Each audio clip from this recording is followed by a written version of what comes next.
Hi guys, I had honestly thought that after the massive defeat in the general election, the Tories would have forgotten about the disaster that was the Rwanda deal and move on to something else. Some actually did. They're now campaigning to leave the European Convention on Human Rights, God forbid. However, others, it seems, think that the Rwanda agreement was working in some way. Here, Philp, the Shadow Home Secretary, wants the new Labour government to restart the Rwanda scheme or something. Have a listen. Would support that. However, on its own, it clearly won't be enough. What we need is a deterrent, and that is why it was such a huge mistake for the incoming Labour government to cancel the Rwanda deterrent scheme before it had even started. It was due to start on the 24th of July. They cancelled it, and in the absence of that deterrent, of course, people are going to keep crossing, and that is why numbers crossing the English Channel have gone up significantly since Labour came to office. But you bunged away something north of 500 million on the Rwanda scheme. Now you're going to support something which some people might say is just throwing good money after bad. Well, look, we need to stop these crossings, and we'll constructively support the government where they have initiatives. But the initiatives they're announcing are not going to be enough.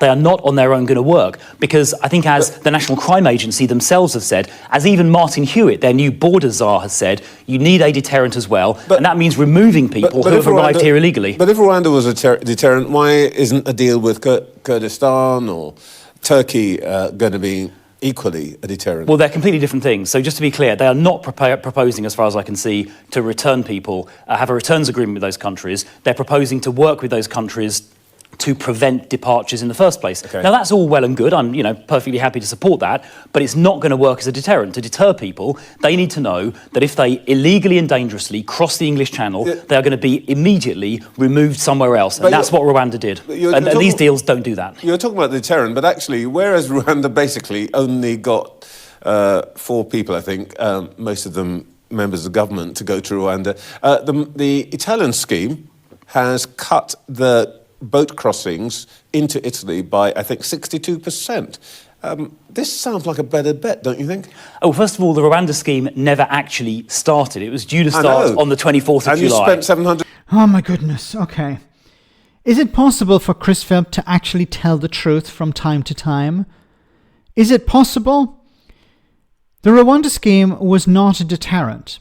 The Rwanda scheme failed because it didn't respect the ruling from the Supreme Court, and the Supreme Court said that Rwanda is not a safe country. That's the problem with the Rwanda scheme. You were saying what we're going to do is we're going to catch people as soon as they arrive in Britain and transport them to Rwanda. And the Supreme Court said you can't do that because Rwanda is not a safe country. Now, what did your government do at the time? Well, you said what we're going to do is we're going to put through legislation that makes Rwanda a safe country. Remember that? Remember the absurdity of that? But even after that, you weren't able to send people to Rwanda. What was it? 3-4 people went as volunteers. They were paid £3,000 each, and they went to Rwanda. And we don't even know if they have returned or not. Rwanda was a mistake. I've mentioned this on social media. I've mentioned it before on the channel. It's pie in the sky thinking, of course. But wouldn't it be great if the Conservative Party had to actually pay out of their own pocket this waste of money? £750 million down the drain to send people to a country that's unsafe, send people to a country that the UK grants asylum to. Imagine if the Conservatives, every time they made a mistake, they did something stupid, they wasted money, they actually had to reach into their pockets and pay for these mistakes. I think they would make fewer mistakes in the future. They would run a much more efficient government.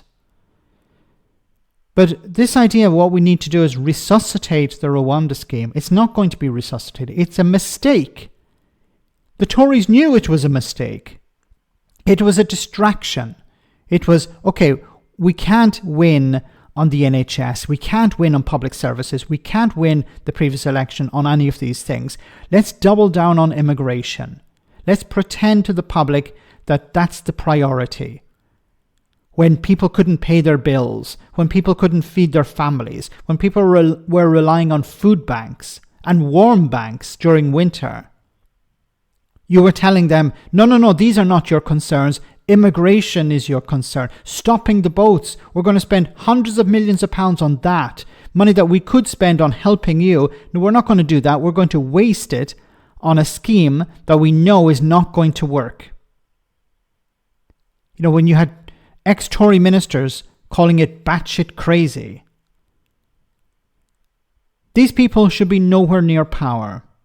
But unfortunately, if the current Labour government mess up, are not able to improve people's lives, these guys will be back in power. I can guarantee it. Because they messed up and they were kicked out. And they're waiting. They're sniping from the sidelines. They're talking about how Labour are not, ending immigration and they're not going to fix these problems that they created. And they're waiting for their opportunity to come back into power and before doing that, of course, convince people that they will fix all these problems, that they will bring down immigration, that they will create deterrence. Let me know in the comment section, guys, what you think. As always, your comments are greatly appreciated. Thanks a lot.